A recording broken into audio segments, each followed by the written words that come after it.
غوث اعظم رضی اللہ تعالیٰ عنہ کا دلوں پر تصرف۔ رب تعالیٰ کی یہ شان ہے کہ وہ دیگر اشیاء کی طرح دلوں پر بھی کامل قدرت رکھتا ہے اور جیسے چاہے دلوں کو پھیر دیتا ہے۔ وہ اپنی حکمت کے مطابق اپنے بعض بندوں کو بھی لوگوں کے دلوں پر تصرف عطا فرماتا ہے۔ غوث اعظم سیدنا شیخ عبد القادر جیلانی رحمۃ اللہ علیہ کی ان محبوبان خدا میں نرالی شان ہے جو رب کریم کی عطا سے دلوں کی کیفیت بھی جان لیتے اور ان کی حالت بھی بدل دیتے۔ حضرت عبداللہ جبائی علیہ الرحمہ کہتے ہیں، میں اپنے شیخ گرامی سے امام ابو نعیم رحمۃ اللہ علیہ کی کتاب حلیۃ الاولیاء کا درس لیتا تھا۔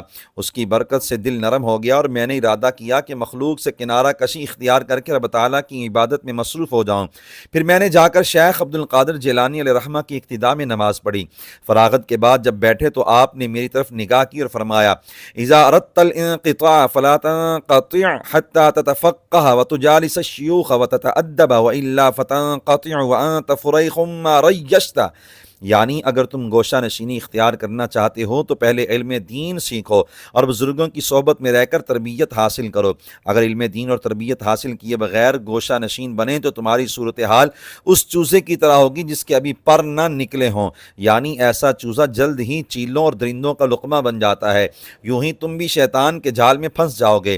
بعض لوگ علم دین حاصل کیے بغیر طریقت کے راستے پر چل پڑتے ہیں اور الٹے سیدھے کاموں کو راہ تصوف سمجھنے لگتے ہیں۔ غوث پاک رحمۃ اللہ علیہ کا یہ حسین ارشاد تربیت کرتا ہے کہ علم دین کے بغیر بندہ طریقت و تصوف کے راستے میں کامیاب نہیں ہو سکتا۔ ایک معروف نحوی ابو محمد بن خشاب رحمۃ اللہ علیہ کہتے ہیں، میں جوانی میں علم نحو یعنی عربی گرامر پڑھتا تھا۔ لوگ غوث اعظم رحمۃ اللہ علیہ کی حسین گفتگو کی تعریفیں کرتے، مجھے بھی آپ کی تقریر سننے کا شوق تھا مگر وقت میں گنجائش نہیں نکلتی تھی۔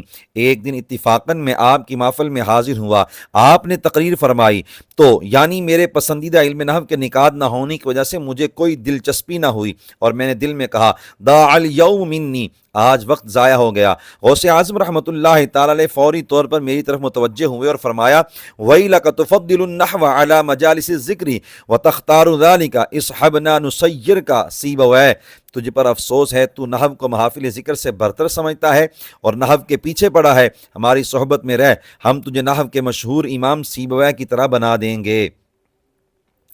چنانچہ وہ غوث سمدانی رحمۃ اللہ علیہ کی بارگاہ میں رہے اور مختلف علوم نقلیہ و عقلیہ پر مہارت حاصل کی۔ اس حکایت میں خصوصاً ان حضرات کے لیے سبق ہے جو عصری علوم میں اتنے مشغول رہتے ہیں کہ علم دین کے لیے وقت نہیں ملتا۔